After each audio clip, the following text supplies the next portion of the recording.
Vacation. You're having the time of your life. Until your stomach drops. And you have to face the ultimate final boss of any trip. The public restroom. The floor is a swamp of sticky mystery puddles that you pray is just tap water. The walls are decorated with unexplainable brown smears that look like a terrifying modern art piece. And the toilet itself? An absolute crime scene.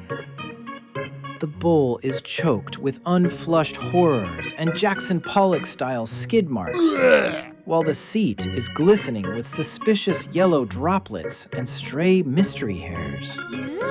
You're contorting your spine just to avoid letting a single pixel of your body touch this biohazardous wasteland. Who on earth designed this trap? Sitting is completely out of the question. So, you channel your inner Shaolin monk and lock into the ultimate hover squat. Every muscle is screaming. You are literally fighting for your life because you know one microscopic slip, your legs give out, and bam! Your innocent cheeks are touching the cursed plastic. You hold the perfect hover. You brace yourself, you release. You think you're safe. But then, it happens. A splash so powerful it defies gravity. The ultimate betrayal. Poseidon's kiss. No! All that effort for nothing! The public toilet is so dirty. Did that splashback just give me a terminal illness? Am I gonna rot? Yes, toilet water is absolutely gross. It's a terrifying soup of tap water, human waste, blood, semen, and vaginal fluids.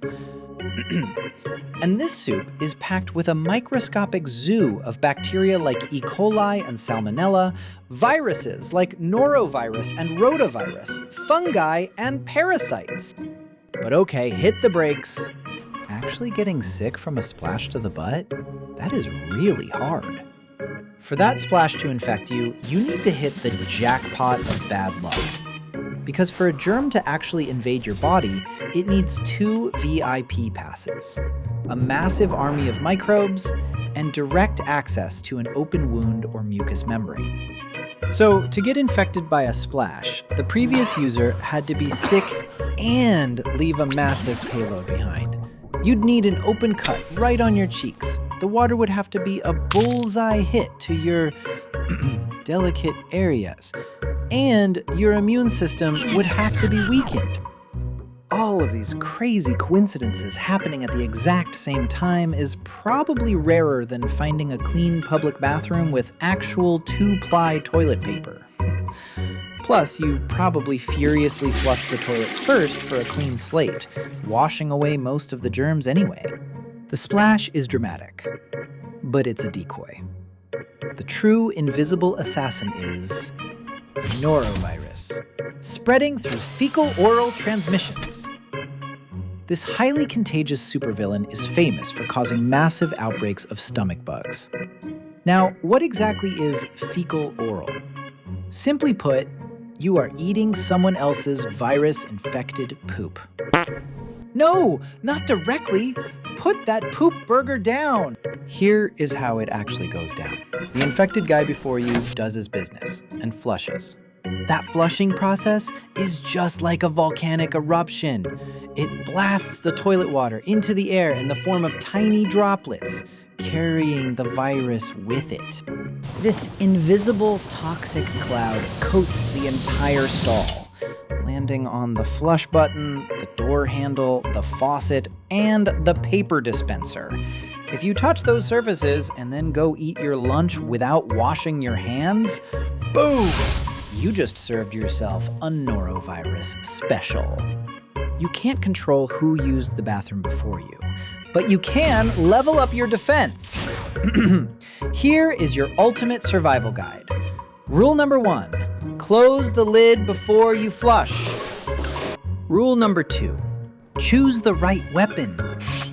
Norovirus laughs at your regular alcohol sanitizers, but it is terrified of chlorine. Carry a small pack of chlorine-based wipes to wipe down the flush button, door lock, and faucet before you start. Create your own little safe zone. And the ultimate, non-negotiable, undefeated rule of all time: wash your hands after using the toilet. This public restroom panic actually reveals one of the most profound ironies in the history of human health. Our brains are biologically hardwired to fear the visible, the gross, dramatic splash. We treat our skin, a literal masterpiece of evolutionary armor, like it's incredibly fragile. Yet we blindly trust our hands, the ultimate biological Trojan horses. The true front line of human defense isn't the dramatic physical gap between you and the toilet seat. Pathogens rarely break in by force. We simply hand deliver them to ourselves.